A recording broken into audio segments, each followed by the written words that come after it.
Okay, so we're looking at Deuteronomy chapter 32. Deuteronomy chapter 32, which is the first passage that will be covered this coming Tuesday at EMA. I think they're doing like a Bible study, kind of like a breakdown of the passage in the first couple of talks. And it's a very, very long passage. So just be prepared. It's a very long reading. And I'm actually going to start reading from the end of chapter 31, verse 30. So this is Deuteronomy 31, verse 30, going into chapter 32. Okay. Then Moses spoke the words of this song until they were finished in the ears of all the assembly of Israel. Give ear, O heavens, and I will speak, and let the earth hear the words of my mouth. May my teaching drop as the rain, my speech distill as the dew, like gentle rain upon the tender grass, and like showers upon the herb. For I will proclaim the name of the Lord, ascribe greatness to our God. The rock, his work is perfect, for all his ways are justice. A God of faithfulness and without iniquity, just and upright is he. They have dealt corruptly with him. They are no longer his children, because they are blemished. They are a crooked and twisted generation. Do you thus repay the Lord, you foolish and senseless people?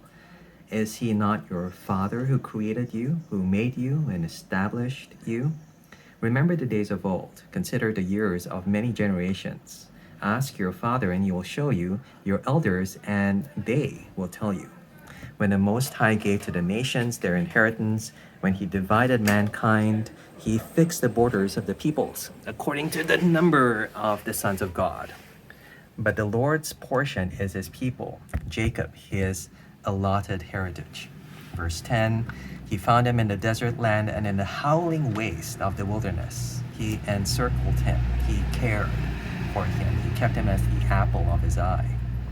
Like an eagle that stirs up its nest, that flutters over its young, spreading out its wings, catching them, bearing them on its pinions, the Lord alone guided him. No foreign god was with him. He made him ride on the high places of the land, and he ate the produce of the field. And he suckled him with honey out of the rock, and oil out of the flinty rock, curds from the herd, and milk from the flock, with fat of lambs, rams of Bashan, and goats, with the very finest of the wheat. And you drank foaming wine made from the blood of the grape. But Jeshurun grew fat and kicked.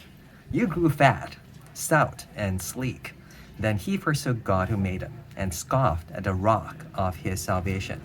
They stirred him to jealousy with strange gods, with abominations they provoked him to anger. They sacrificed to demons that were no gods, to gods they'd never known, to new gods they'd come recently, whom your fathers never dreaded. You were unmindful of the rock that bore you, and you forgot the God who gave you birth. The Lord saw it and spurned them because of the provocation of his sons and his daughters. And he said, I will hide my face from them. I will see what their end will be, for they are a perverse generation, children in whom is no faithfulness. They have made me jealous with what is no God. They have provoked me to anger with their idols. So I will make them jealous with those who are no people. I will provoke them to anger with a foolish nation. For a fire is kindled by my anger, and it burns to the depths of Sheol, devours the earth and its increase, and sets on fire the foundations of the mountains.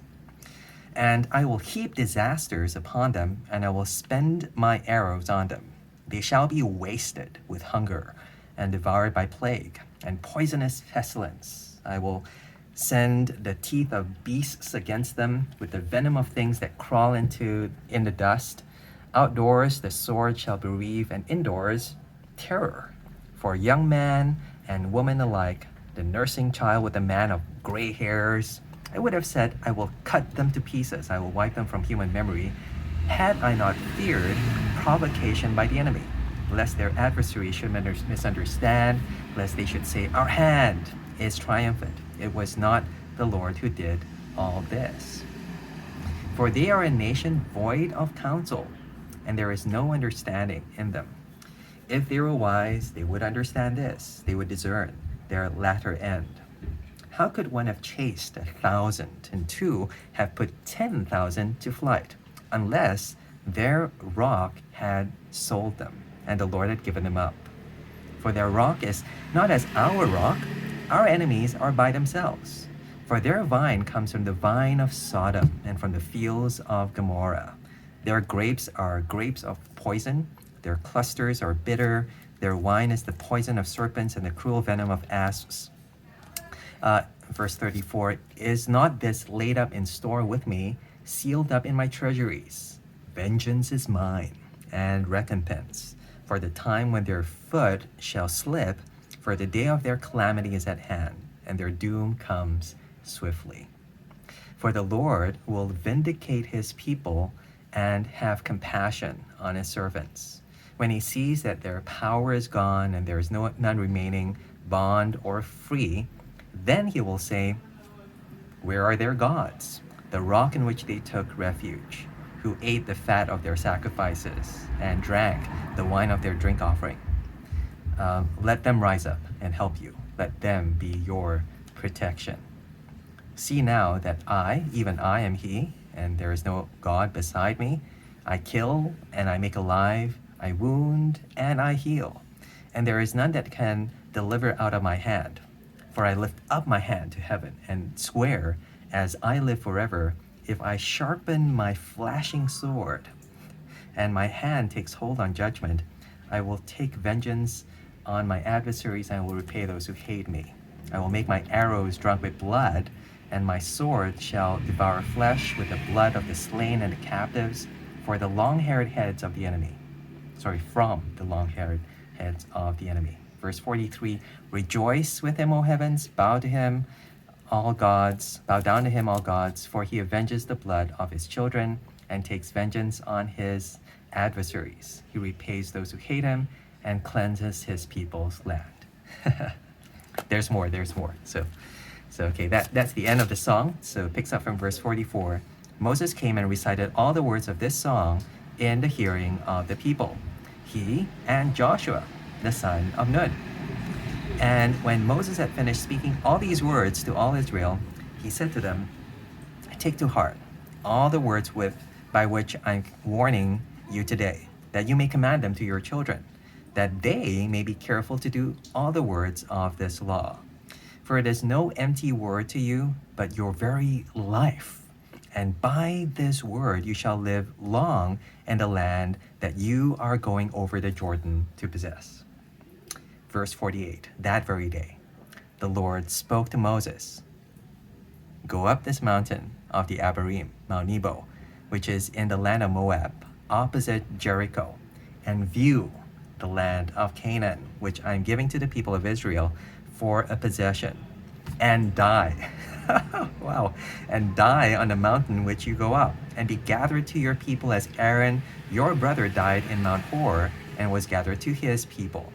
Because you broke faith with me in the midst of the people of Israel at the waters of Meribah Kadesh, in the wilderness of Sin, and because you did not treat me as holy in the midst of the people of Israel. For you shall see the land before you, but you shall not go there, into the land that I am giving to the people of Israel. Yeah, so that's it. That's the whole of Deuteronomy chapter 32.